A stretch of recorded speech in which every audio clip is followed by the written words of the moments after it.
Muy buenos días. Muchas gracias por estar con nosotros en el estudio de la lección. Quiero recordarte que durante todo este trimestre estamos estudiando este tema muy importante, el cual lleva por título El Evangelio según Pablo a los Hebreos. Un tema muy interesante que hemos estado desarrollando y hemos aprendido cosas interesantes.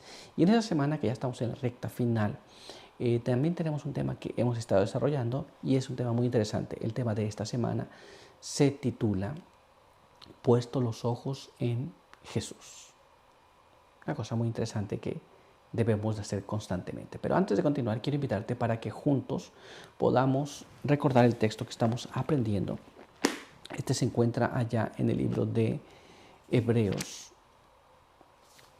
en el capítulo 12, en el verso número 2. Puesto los ojos en Jesús, el autor y consumador de la fe, el cual por el gozo puesto delante de él sufrió la cruz, menospreciando el oprobio, y se sentó a la diestra del trono de Dios.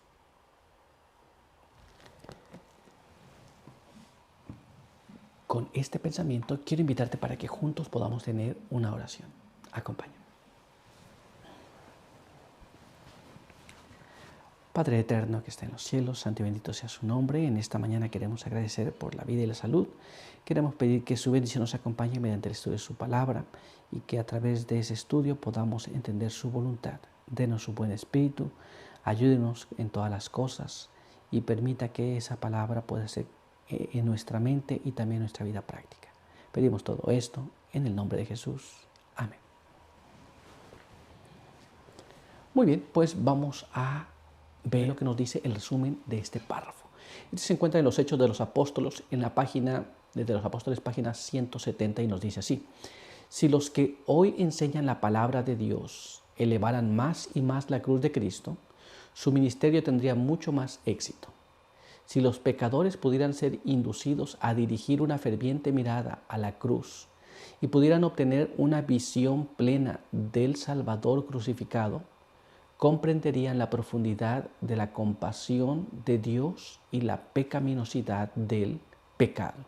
Entonces, si en la actualidad las personas escucharan más de Jesús, se hablará más de Jesús, menos de otras cosas, más de Jesús, se tendría más éxito y entonces los pecadores podría ver más la pecaminosidad del pecado, dejando todo peso a un lado. Y nuestra primera pregunta nos dice así: ¿qué nos pesa en nuestro caminar cristiano? Esto es, ¿alguna vez te resultó difícil caminar la vida cristiana? Es posible que estemos llevando ese peso, pero ¿qué es lo que nos pesa? Vamos a tratar de entender esa parte y para ello vamos a ir a la palabra de Dios y vamos a leer lo que nos dice allá el libro de Hebreos, capítulo 12, verso 1. Y nos dice así: por tanto, nosotros también, teniendo en derredor nuestro tan grande nube de testigos, dejemos todo lo que estorba y el pecado que tan fácilmente nos enreda, y corramos con perseverancia la carrera que nos es propuesta. La Biblia nos dice que nosotros hemos de dejar todo lo que nos estorba, todo el peso que nos llega a estorbar, muy bien, y también el pecado. Así que, ¿qué es lo que nos pesa realmente? ¿Qué es lo que nos mantiene no pudiendo correr la carrera de la vida cristiana? Vamos a tratar de entender. Ya vimos que es todo peso, muy bien, el pecado también, todo aquello que nos estorba, que no nos deja avanzar. ¿Te has preguntado alguna vez por qué no podemos avanzar más de lo que hasta ahora hemos hecho? Bueno, vamos a tratar de entender y para ello vamos a ir a este siguiente párrafo de la pluma inspirada que está escrito en los Hechos de los Apóstoles, en la página 251 y página 252, el cual nos dice de esta manera: la envidia, la malicia, los malos pensamientos, las malas palabras, la codicia, estos son pesos que el cristiano debe de poner para correr con éxito la carrera de la inmortalidad. Todo hábito o práctica que conduce al pecado o deshonra a Cristo debe abandonarse, cualquiera que sea el sacrificio. La bendición del cielo no puede descender sobre ningún hombre que viola los eternos principios de la justicia.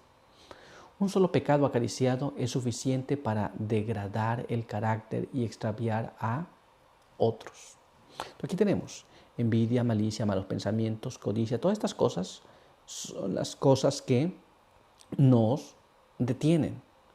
Todo acto malo, todo pecado acariciado, son las cosas que no nos dejan avanzar.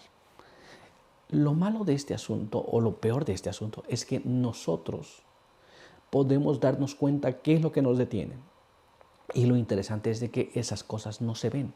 Simple y sencillamente las personas viven con ellas. Muchas veces tenemos esos malos rasgos, las malas prácticas. Son cosas que no se ven y nos detienen.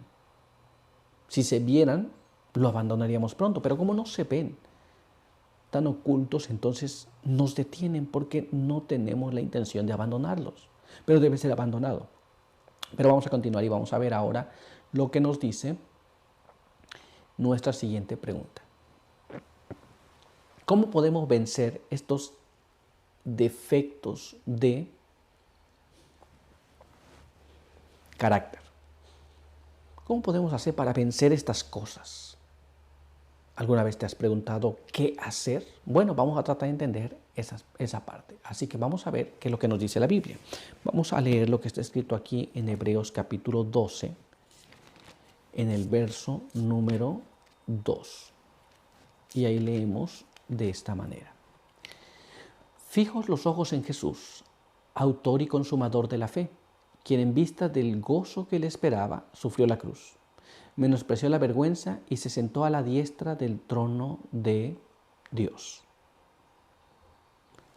Hay una forma en que podemos vencer estas cosas y esa forma es puesto los ojos en Jesús.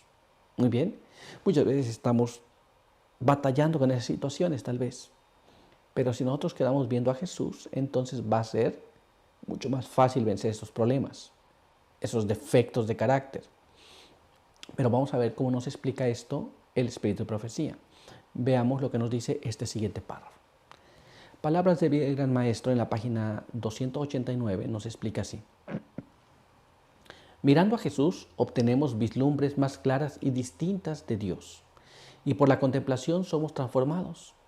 La bondad, el amor por nuestros semejantes llega a ser nuestro instinto natural. Desarrollamos un carácter que será la copia del carácter divino. Esto es, muchas veces podemos tener ciertos rasgos buenos, pero queremos que esos rasgos se vuelvan naturales en nosotros. Y esto es contemplando a Jesús constantemente. Muchas veces contemplamos a Jesús por un tiempo y después nos apartamos. Y ahí entonces nuestros rasgos de carácter malos vuelven a surgir. Pero vamos a ver qué más. Así que vamos a leer lo que está escrito en este siguiente párrafo. Mira cómo dice. Palabras de vida del Gran Maestro, página 289. Creciendo a su semejanza, ampliamos nuestra capacidad de conocer a Dios. Entramos cada vez más en mayor relación con el mundo celestial y llegamos a poseer un poder creciente para recibir las riquezas del conocimiento y la sabiduría de la eternidad. Esto es, cada vez que nos asemejamos a Jesús, vamos perdiendo los rasgos terrenales, los rasgos objetables de nuestra vida y vamos adquiriendo la semejanza a Jesús. Y nos vamos poniendo en relación con los ángeles del cielo. Y nos vamos cambiando nuestras vidas. Esto es, ¿cómo podemos vencer los malos rasgos de carácter que hemos heredado o cultivado o que hemos practicado por mucho tiempo?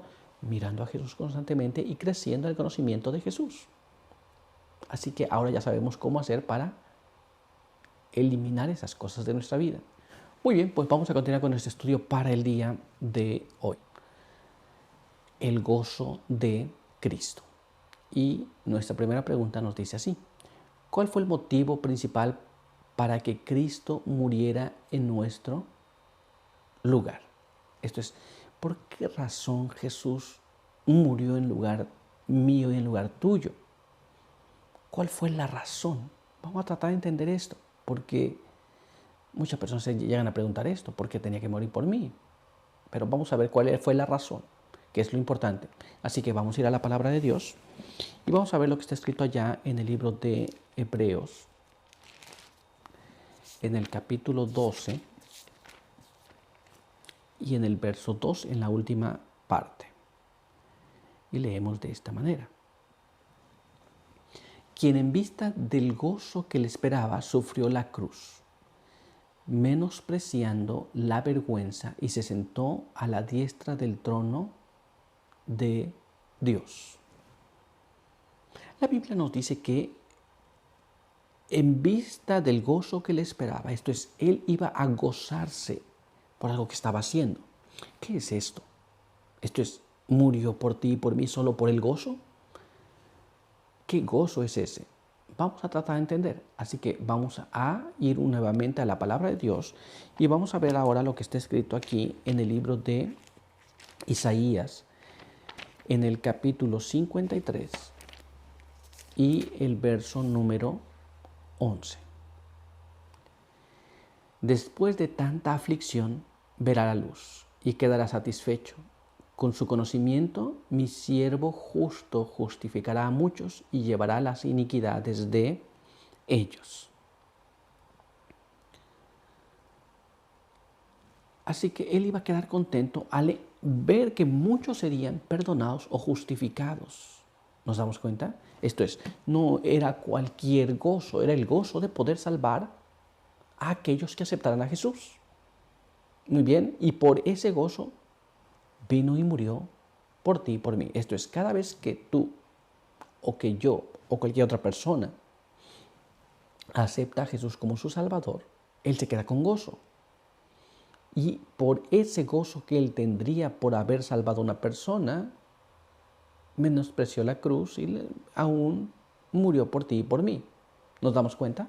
Pero dejemos que la pluma inspirada nos hable un poco. Vamos a ver lo que nos dice este siguiente párrafo. Mira cómo está escrito aquí. Fundamentos de la educación cristiana, en la página 402, nos explica así. Ofreciéndose a sí mismo para interceder por la transgresión de la raza humana, Cristo desempeñó el oficio de sacerdote. Como galardón, vería los dolores de su alma y quedaría complacido. Su descendencia prolongaría sus días sobre la tierra para siempre. Esto es, Él se ofreció y iba a ver el resultado. Él estaba contemplando el resultado del sacrificio que Él haría. Y Él quedaría satisfecho, dice la palabra de Dios. Y vamos a ver qué más. Vamos a ver ahora lo que nos explica este siguiente párrafo. Mira cómo dice. Los Hechos de los Apóstoles, en la página 480, nos explica así. ¿Qué sostuvo al Hijo de Dios en su vida de pruebas y sacrificios? Vio los resultados del trabajo de su alma y fue saciado. Mirando hacia la eternidad, contempló la felicidad de los que por su humillación obtuvieron el perdón y la vida eterna. Su oído captó la aclamación de los redimidos. Oyó a los rescatados cantar el himno de Moisés y del Cordero. Esto es, Jesús murió por nosotros y Él no contempló el momento de su sufrimiento apenas, pero Él contempló el resultado de esa muerte. Y entonces quedó confortado y quedó con gozo. ¿Nos damos cuenta? Esa fue la razón específica por la que Él decidió morir en favor de cada uno de nosotros. Muy bien, ¿estamos claros? Pues vamos a continuar y vamos a ver ahora lo que nos dice nuestra siguiente pregunta. ¿Cómo podemos seguir el ejemplo de abnegación de Cristo? Si bien es cierto que la vida tiene muchas satisfacciones buenas y tienes muchos momentos alegres, también hay momentos de prueba y dificultades, aún en la vida cristiana. Pero ¿cómo podemos seguir el ejemplo de Cristo en esa línea, en la abnegación? Vamos a tratar de entender esto y vamos a tratar de ver qué es lo que podemos hacer, cómo podemos seguir ese ejemplo. Vamos a tratar de ver lo que la palabra de Dios nos dice. Así que leamos lo que está escrito en este siguiente párrafo, que está en el libro de Hebreos, capítulo 12, verso número 3. Y ahí leemos así. Considerad, pues, a aquel que sufrió tal hostilidad de los pecadores contra sí mismo, para que no os fatiguéis en vuestro ánimo hasta desmayar. La Biblia dice que consideremos cómo Él fue asediado, cómo fue Él atacado por los pecadores. Muy bien, para que no nos cansemos, para que no nos fatiguemos, ni nos desanimemos. Muy bien, hemos de considerar la vida de Jesús. Cuando nosotros somos asediados por las dificultades, hemos de considerar la vida de Jesús. Pero todavía hay más. ¿Qué más podemos hacer? Vamos a ver lo que está escrito en la palabra de Dios. Acompáñame a leer este siguiente párrafo que se encuentra en el libro de Mateo, capítulo 16, en el verso número 24. Entonces dijo Jesús a sus discípulos: si alguno quiere venir en pos de mí, niéguese a sí mismo, tome su cruz y sígame. La Biblia nos dice entonces que hemos de seguir el ejemplo de Jesús. Muy bien, ¿estamos claros en esta parte? Esto es, hemos de considerar a Jesús, pero si queremos seguir a Jesús, hemos de seguir su ejemplo de abnegación. Esto es, Jesús se mantuvo porque Él vio el resultado de la obra que estaba haciendo. Pero tú y yo hemos de seguir su ejemplo. ¿Cómo vamos a hacer esto? Vamos a dejar que la pluma inspirada nos explique. Así que vamos a leer lo que está escrito en este siguiente párrafo. Mira cómo dice. Los Hechos de los Apóstoles, en la página 447, nos explica así. Los que quieran alcanzar la bendición de la santidad deben aprender primero el significado de la abnegación. La cruz de Cristo es la columna central sobre la cual descansa el sobremanera alto y eterno peso de gloria. Esto es, si nosotros queremos obtener la salvación, si nosotros queremos cambiar nuestras vidas, hemos de contemplar a Jesús, hemos de tomar la cruz, hemos de aprender las cosas que Él tuvo que aprender para poder redimir a la raza caída. ¿Nos damos cuenta? Hemos de aprender esas cosas y hemos de contemplar constantemente la cruz, pero hemos también de tomar la cruz y llevarla. ¿Pero qué más? Vamos a ver ahora lo que nos dice este siguiente párrafo. Hechos de los Apóstoles, página 447. Es la fragancia del amor para con nuestros semejantes lo que revela nuestro amor para con Dios. Es la paciencia en el servicio lo que otorga descanso al alma. Es mediante el trabajo humilde, diligente y fiel como se promueve el bienestar de Israel. Dios sostiene y fortalece al que desea seguir en la senda de Cristo. Esto es, cuando nosotros manifestamos el amor de Jesús, la abnegación, la fidelidad, el trabajo humilde, todas las cosas, entonces estamos tomando la cruz y estamos siguiendo en las pisadas de Jesús. Esto es, no es tomar la cruz y caminar por donde yo quiero, es tomar la cruz y seguir las pisadas de Jesús. Aceptar la voluntad de Dios y luego cumplirla con fidelidad. Muy bien, pero vamos a ver qué más. Vamos a ver ahora lo que nos dice este siguiente párrafo. Mira cómo está escrito.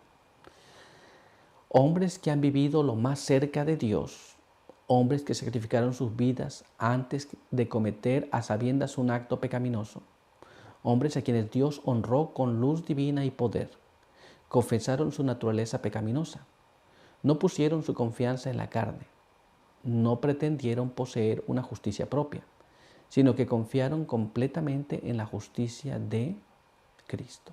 Esto es, entre más cerca estés de Jesús, menos alarde harás de algo que pretendemos o tal vez pensamos que hacemos. Nunca pretenderemos ser mejores, sino siempre veremos cuán malos somos, cuán indignos somos. ¿Nos damos cuenta?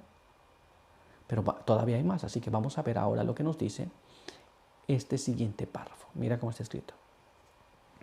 Testimonios para la Iglesia, tomo 2, en la página 154 nos explica. Dios los intima para que con una mano, la mano de la fe, se aferren a su brazo poderoso y con la otra mano, la del amor, alcancen a las almas que perecen. Cristo es el camino, la verdad y la vida. Síganlo. No anden según la carne, sino según el Espíritu. Anden como Él anduvo. La voluntad de Dios es que ustedes sean santificados.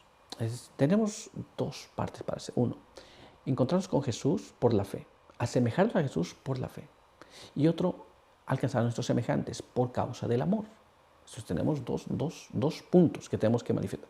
Si estamos tomados de Jesús por la fe, vamos a manifestar amor hacia nuestro prójimo. Si manifestamos solo amor al prójimo, pero no estamos tomados de Jesús, es otra cosa diferente. Debemos tener ambas cosas, amor y fe. Muy bien, pero vamos a ver qué más. Acompáñame a leer este siguiente párrafo. Mira cómo dice. Testimonios para la Iglesia, tomo 2, en la página 154. La obra que tiene que llevar a cabo es hacer la voluntad del que sostiene su vida para su gloria. Si trabajan para sí mismos, nada aprovecharán. Trabajar para el bien de los demás, preocuparse menos de uno mismo y ser más fervoroso en la dirección de todo a Dios, es algo que a Él le resultará aceptable y que recompensará mediante las riquezas de su gracia. Entonces, cada vez que la gente, cada vez nos podemos dedicar más a nosotros mismos. Ese es el pensamiento.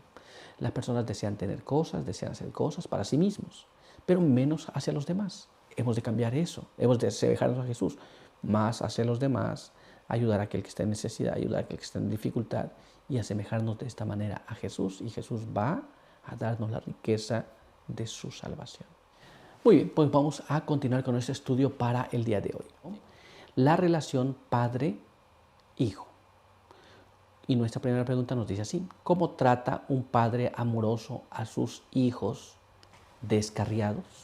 Estoy seguro que tienes tu hijo, algunos son hijos, y no podemos comparar bien el asunto porque el pecado ha hecho que a veces unas relaciones padre-hijos no esté muy correcta. Sin embargo, ¿cómo trata un padre amoroso? Por eso que es la palabra importante. ¿Cómo trata un padre amoroso a sus hijos descarriados? Muy bien, porque muchas veces puede llegar a un extremo o al otro, pero vamos a ver cómo trata un padre amoroso a algunos hijos que se descarrían. Vamos a ver lo que la Biblia nos dice sobre este asunto. Acompáñame a leer este siguiente texto que se encuentra en el libro de Hebreos, en el capítulo 12, y allí vamos a leer los versos del 5 hasta el verso número 11.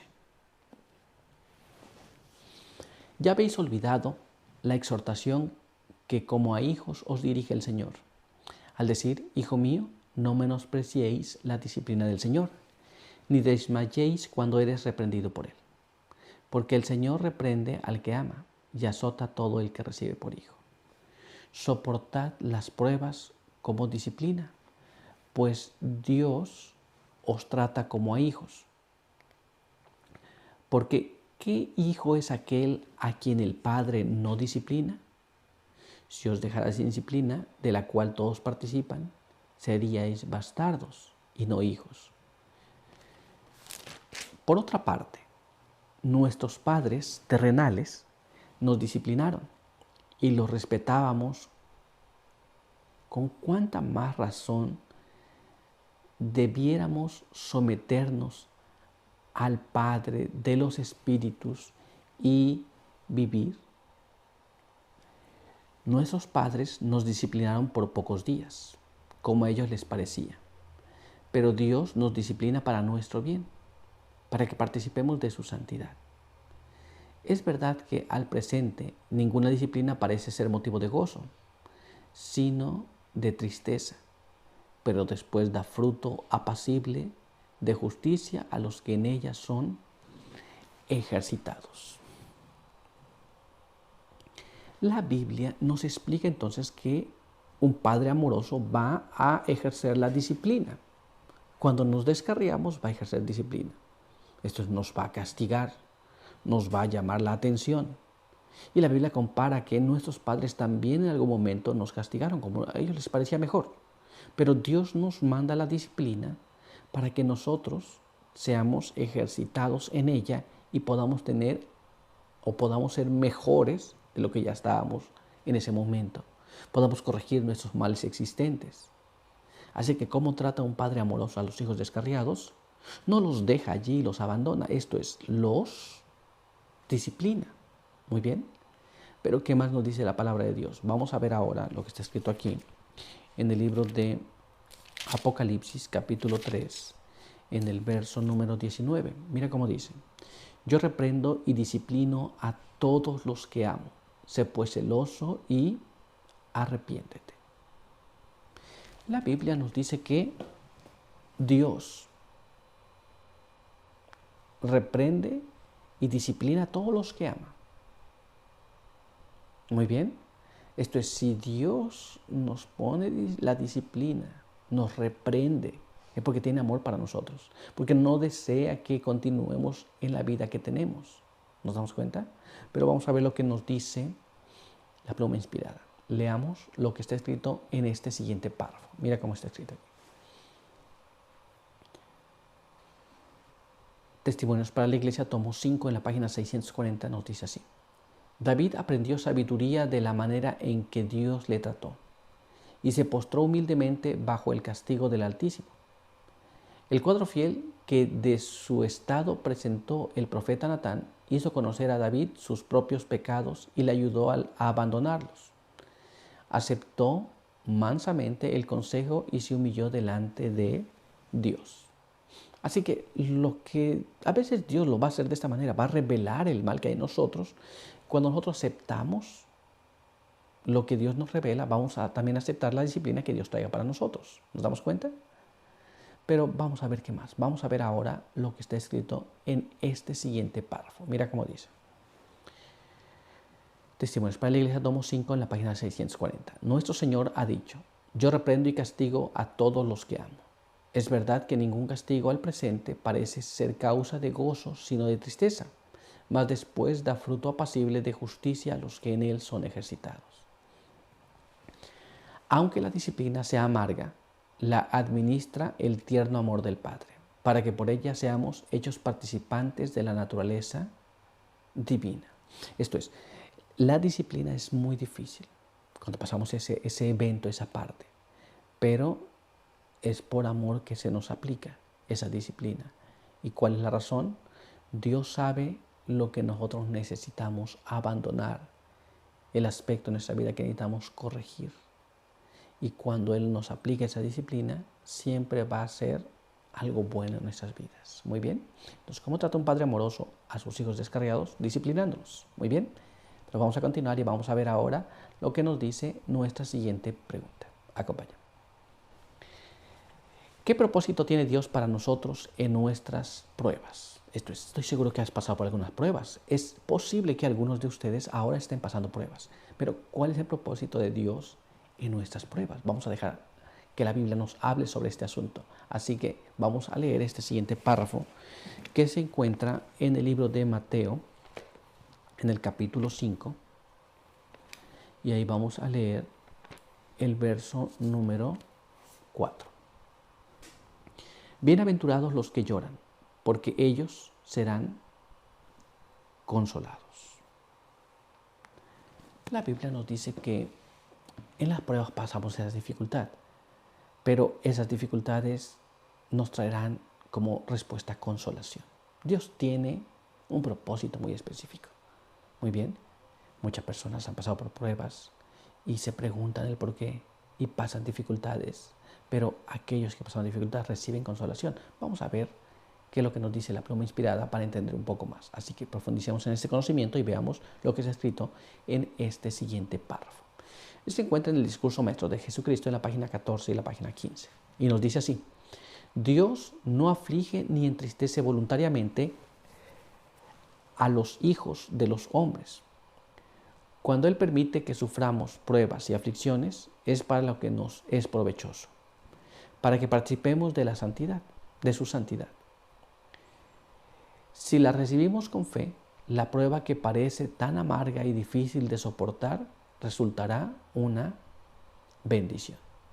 Esto es, vienen las pruebas. A veces son difíciles, pero si las aceptamos por fe y nos aferramos de Jesús, esas pruebas son una bendición en nuestras vidas. Pero todavía hay más, así que vamos a ver ahora lo que nos dice este siguiente párrafo. Mira cómo está escrito aquí. El discurso maestro de Jesucristo, página 14 y página 15. El golpe cruel que marchita los gozos terrenales nos hará dirigir los ojos al cielo. ¿Cuántos son los que nunca habrían conocido a Jesús si la tristeza no los hubiera movido a buscar consuelo en Él? Las pruebas de la vida son los instrumentos de Dios para eliminar de nuestro carácter toda impureza y tosquedad. Esto es, muchas veces pasamos dificultades en nuestra vida, pasamos pruebas y no sabemos por qué, pero esas pruebas nos inducen a buscar a Jesús. Muchas veces esas pruebas quitan malos rasgos en nuestras vidas. Es cierto que en el momento de la prueba no sientes que sea algo bueno, pero al final de la prueba algo bueno sale de esto. Pero vamos a ver qué más. Vamos a ver ahora lo que nos dice este siguiente párrafo. Mira cómo está escrito aquí. Mientras nos labran, escuadran, cincelan, pulen y bruñen, el proceso resulta penoso y es duro ser oprimido contra la muela del esmeril. Pero la piedra sale preparada para ocupar su lugar en el templo celestial. El Señor no ejecuta trabajo tan consumado y cuidadoso en material inútil. Únicamente sus piedras preciosas se labran a manera de las de un palacio. Esto es, cada vez que pasas una prueba y una dificultad, recuerda que estamos siendo tratados, estamos siendo trabajados para ocupar un lugar en el reino de Jesús.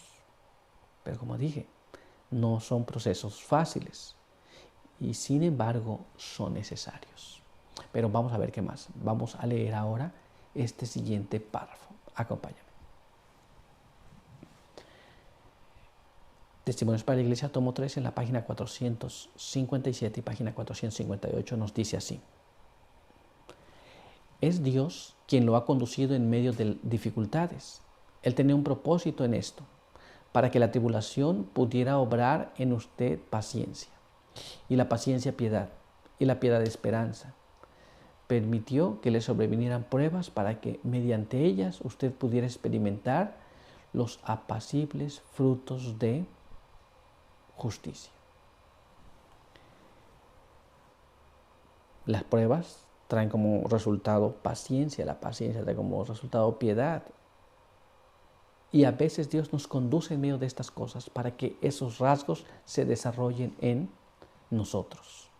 Pero vamos a ver qué más. Mira cómo dice ahora este siguiente párrafo. Acompáñame. Decimos para la Iglesia, tomo 3, página 457, página 458. Dios lo condujo a usted a través de la aflicción y las pruebas para que pudiera confiar más perfectamente en Él y apoyarse menos en su propio juicio. Muchas veces confiamos porque a veces nos ha salido bien alguna cosa u otra cosa y pretendemos nosotros entonces tener un juicio correcto. A veces empezamos a confiar en nosotros y cuando confiamos más en nosotros y menos en Dios, entonces Dios nos permite que entremos en las pruebas para desconfiar de nosotros y confiar más en Dios también. Esto es, cada prueba que pasamos tiene un propósito específico. Muchas veces, cómo reaccionamos ante la prueba va a traer un resultado u otro, uno positivo o uno negativo. Pero es importante que pasemos las pruebas y que nosotros, por la fe, confiemos en Dios. Muy bien, pues vamos a continuar con el estudio para el día de hoy, ¿no? Siguiendo la santidad. Y nuestra primera pregunta nos dice así: ¿cuál es el significado de santidad y santificación? Esto es, ¿qué significa la santidad y qué es santificación? Vamos a tratar de entender esto. Y para ello vamos a tener que ir a la palabra de Dios y ver lo que dice en el libro de Primera de Tesalonicenses, en el capítulo 4, los versos 3 hasta el verso 7. Y leemos allí así: porque esta es la voluntad de Dios, vuestra santificación, que os apartéis de la fornicación, que cada uno de vosotros sepa dominar su propio cuerpo en santidad y honor, no dominados por pasiones como los gentiles que no conocen a Dios. Que en este asunto ninguno ofenda ni engañe a su hermano, porque el Señor es vengador de todo esto, como ya os hemos dicho y testificado solemnemente, porque no nos llamó Dios a inmundicia, sino a santificación. Así que Dios no nos llamó a la inmundicia, pero a la santificación. Y el propósito de Dios, la voluntad de Dios, es nuestra santificación. ¿Muy bien? Pero, ¿qué es esa santificación? ¿Qué significa esto? Vamos a ver. Y la santificación incluye tener su propio vaso en honor, muy bien, no engañar a su hermano, ni agraviarle, ni ofenderle, ni nada de esas cosas. Muy bien, vamos a ver qué más. Vamos a ver lo que está escrito ahora en este siguiente párrafo. Esto está en 1 Tesalonicenses capítulo 5, verso 23 y verso 24. Y el mismo Dios de paz os santifique por completo, y todo vuestro ser, espíritu, alma y cuerpo sea guardado sin culpa para la venida de nuestro Señor Jesucristo. El que os llamó es fiel, quien también lo hará.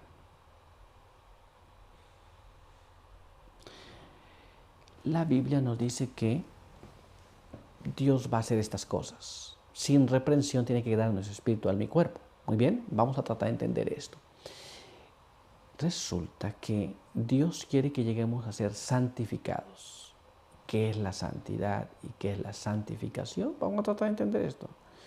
Primero, esa es la voluntad de Dios para ti y para mí. Es el propósito que Dios tiene. Muy bien. Vamos a ver cómo nos explica esto entonces, la pluma inspirada, para entender qué es una cosa y qué es la otra. Acompáñame a leer este siguiente párrafo. Los Hechos de los Apóstoles en la página 446 y la página 447 nos explica así. El apóstol Pablo escribió, porque la voluntad de Dios es vuestra santificación. La santificación de la iglesia es el propósito de Dios en todo su trato con su pueblo. Lo escogió desde la eternidad para que fuese santo. Dio a su Hijo para que muriese por él, a fin de que fuese santificado por medio de la obediencia a la verdad, despojándose de todas las pequeñeces del yo. Requiere de él una obra personal, una entrega individual. Esto es, hemos de abandonar las cosas que tenemos nosotros. Esta es la santificación. Dios quiere que sea santificado, por eso murió por nosotros. ¿Qué es esa santificación? Abandonar aquello que está malo. Muy bien, abandonar aquello que no es correcto. Y como leemos allí, tener nuestro propio vaso limpio, no ofendiendo a los demás, cumpliendo la voluntad de Dios. Muy bien, quitando las cosas del yo. Entre menos yo hay, más santidad en la persona existe. Pero vamos a ver qué más, porque todavía hay más. Así que vamos a ver lo que está escrito en este siguiente párrafo. Acompáñame a leerlo. Mira cómo dice. Dios puede ser honrado por los que profesan creer en Él únicamente cuando se asemejan a su imagen y son dirigidos por su Espíritu. Entonces, como testigos del Salvador, pueden dar a conocer lo que ha hecho la gracia divina por ellos. Esto es, cuando nosotros reflejamos a Jesús en nuestra vida, en nuestro carácter, en nuestro hacer, entonces nosotros podemos honrar a Dios. De otra manera no, porque podemos profesar, pero si no actuamos, entonces no funciona. Pero todavía hay más, así que vamos a ver lo que está escrito ahora en este siguiente párrafo. Acompáñame. La verdadera santificación es consecuencia del desarrollo del principio del amor. Dios es amor y el que vive en amor vive en Dios y Dios en él. La vida de aquel en cuyo corazón habita Cristo revelará una piedad práctica. El carácter será purificado, elevado, ennoblecido y glorificado. Una doctrina pura acompañará a las obras de justicia y los preceptos celestiales a las costumbres santas. Así que tenemos el conocimiento de Dios, que nos va a llevar a practicar correctamente, que nos va a llevar a actuar correctamente en los principios que aprendemos. ¿Nos damos cuenta? Esto es, la santificación comprende entonces el proceso de que nosotros tengamos el principio del amor que es Dios. Dios en tu vida, Dios en mi vida, impartiendo ese amor para los demás. Muy bien, esa es la voluntad de Dios. Muy bien.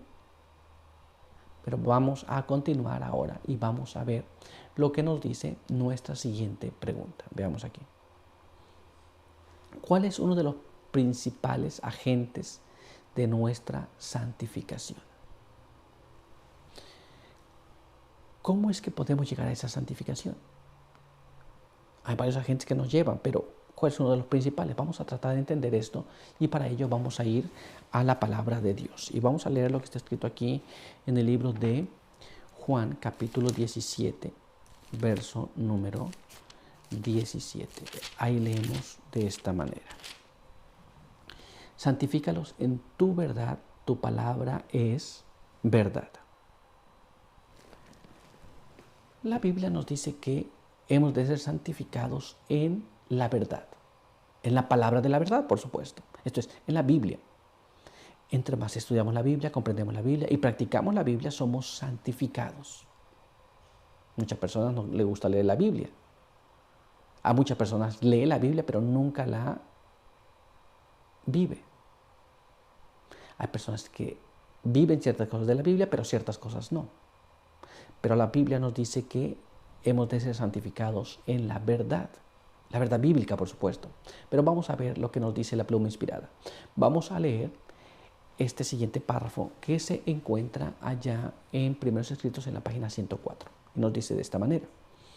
A medida que las tinieblas se intensifican y el error aumenta, debemos obtener un conocimiento más cabal de la verdad y estar preparados para sostener nuestra posición mediante las Escrituras. Entonces, mientras hay más confusión, mientras más doctrinas salen por todos lados, hemos de poder tomar nuestras Biblias y decir, yo creo en esto, yo veo que esto es correcto porque está escrito en la palabra de Dios. ¿Nos damos cuenta? Hemos de sostener aquellas cosas que afirmamos solamente con la palabra de Dios. Pero vamos a ver qué más. Vamos a ver ahora lo que nos dice este siguiente párrafo. Acompáñame. Debemos estar santificados por la verdad, ser completamente consagrados a Dios y vivir de tal manera la santidad que profesamos. Que el Señor pueda derramar cada vez más luz sobre nosotros y podamos ver luz en su luz y ser fortalecidos con su fortaleza. Esto es, mediante la obediencia a la verdad y la comprensión de las Sagradas Escrituras, vamos a poder hacer esto. ¿Nos damos cuenta? Por supuesto que si no estudiamos, pues no va a ocurrir tal cosa. Pero vamos a ver qué más. Mira cómo dice ahora este siguiente párrafo. Acompáñame. Palabras de vida del Gran Maestro en la página 171 nos dice así. En la página 71, perdón. La fe es por el oír y el oír por la palabra de Dios. Las Escrituras constituyen el gran agente en la transformación del carácter. Cristo oró, santifícalos en tu verdad. Tu palabra es verdad. Si se la estudia y obedece, la palabra de Dios obra en el corazón, subyugando todo atributo no santificado. Esto es, somos santificados por la lectura de la palabra de Dios que obedecemos. No somos santificados apenas por la lectura de la palabra de Dios. Esto es, por lo que tú lees y pones en práctica, por lo que tú lees y obedeces. Esto es, leer sin obedecer no trae beneficio ninguno. Pero leer y luego aplicarlo en nuestras propias vidas va a traer como resultado la santidad. Pero vamos a ver qué más. Vamos a ver ahora lo que está escrito en este siguiente párrafo. Acompáñame. Palabras de vida del Gran Maestro, página 71 nos dice así. El Espíritu Santo viene a convencer del pecado y la fe que nace en el corazón obra por amor a Cristo y nos conforma en cuerpo, alma y espíritu a su propia imagen. Entonces Dios puede usarnos para hacer su voluntad. El poder que se nos da obra desde adentro hacia afuera, induciéndonos a comunicar a otros la verdad que nos ha sido transmitida. Esto es, cuando nosotros leemos la palabra de verdad, no es para decir voy a aplicarla a alguien más, la leemos para nosotros, ¿muy bien? Y una vez que la leemos para nosotros, el Espíritu Santo está presente allí para convencernos de que hay alguna cosa en esa palabra que no está correcto en nosotros. Muy bien, eso es, la Biblia nos dice lo malo que hay en nosotros. Y si el Espíritu Santo nos convence de ese mal, entonces vamos a tratar de cambiar nuestra vida y obedecer lo que está escrito allí. Obedeciendo esto, leyendo la palabra y obedeciendo, es como viene el proceso de la santificación en tu vida. Muy bien, pues vamos a ver el Espíritu Santo y la santificación. Y nuestra pregunta nos dice así: ¿cómo podemos recibir la justicia de Cristo en nuestra vida? Esto es el Espíritu Santo obrando en nuestras vidas, pero ¿cómo podemos recibir la justicia de Cristo? Y cómo eso nos lleva a la santificación. Vamos a dejar que la palabra de Dios nos hable sobre estos asuntos, así que quiero que me acompañes para que juntos podamos leer lo que está escrito en el libro de Mateo, en el capítulo 5 y el verso número 6. Bienaventurados los que tienen hambre y sed de justicia, porque ellos serán saciados. La Biblia nos dice que hay una bienaventuranza para aquellos que tienen hambre y sed de justicia. Muy bien. De lo justo, de lo que es correcto. Porque ellos van a ser saciados. Muy bien. Van a recibir aquello que desean. Pero ¿qué más nos dice la palabra de Dios? Vamos a ver ahora lo que está escrito en este siguiente párrafo, que se encuentra en el libro de Hebreos, en el capítulo 10 y en el verso 37 al verso 39. Nos dice así: porque aún un poco, muy poco más, y el que ha de venir vendrá, y no tardará. Ahora, el justo vivirá por la fe, pero si retrocede, no me agradará. Pero nosotros no somos de los que retroceden para perdición, sino de los que creen y alcanzan la salvación. La Biblia entonces nos explica claramente que nosotros debemos vivir por la fe. Muy bien, nosotros debemos de vivir por la fe. Si deseamos la justicia, la vamos a obtener también. Muy bien, pero ¿cómo se hace este proceso? Vamos a tratar de entender esto y vamos a dejar que la pluma inspirada nos explique. Vamos a leer lo que está escrito en este siguiente párrafo. Mira cómo dice: el deseo de todas las gentes, en la página 269, nos explica: el sentimiento de su indignidad inducirá al corazón a tener hambre y sed de justicia. Y este deseo no quedará frustrado. Los que den lugar a Jesús en su corazón llegarán a sentir su amor. Todos los que anhelan poseer la semejanza del carácter de Dios quedarán satisfechos. El Espíritu Santo no deja nunca sin ayuda al alma que mira a Jesús. Es cuando vemos nuestra condición, nuestra verdadera condición, vamos a tener ganas de ser diferentes. Vamos a necesitar a Jesús. Y cuando necesitamos a Jesús, Él va a estar allí para cambiar nuestras vidas también. Pero todavía hay más, así que vamos a ver ahora lo que nos dice este siguiente párrafo. Mira cómo está escrito: toma de las cosas de Cristo y se las revela.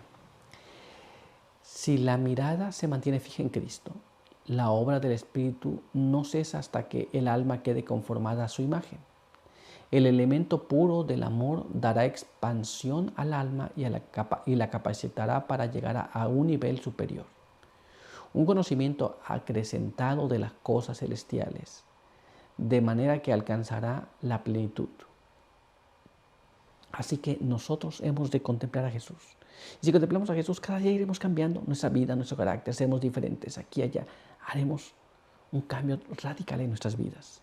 Pero ese cambio no es por nosotros mismos, es el cambio que el Espíritu Santo hace según la voluntad de Dios. Y recibimos de esta manera también la justicia de Cristo. Esto es, vivimos una vida como la de Él. Pero ¿qué más? Vamos a ver ahora lo que nos dice este siguiente párrafo. Mira cómo está escrito. Desea a todas las gentes, página 355. Mirando constantemente a Jesús con el ojo de la fe, seremos fortalecidos. Dios hará las revelaciones más preciosas a sus hijos hambrientos y sedientos. Hallarán que Cristo es un Salvador personal. A medida que se alimentan de su palabra, hallarán que es espíritu y vida. La palabra destruye la naturaleza terrenal y natural e imparte nueva vida en Cristo Jesús. Entonces, cuando nosotros contemplamos constantemente a Jesús mediante el estudio de su palabra, puede que tengamos malos rasgos de carácter, pero somos transformados mediante la obediencia a esa palabra. Y entonces, nueva vida es impartida en nosotros. Y es así como ocurren los cambios en las personas. Pero todavía hay más. Así que vamos a ver lo que nos dice ahora este siguiente párrafo. Mira cómo dice. El Espíritu Santo viene al alma como consolador.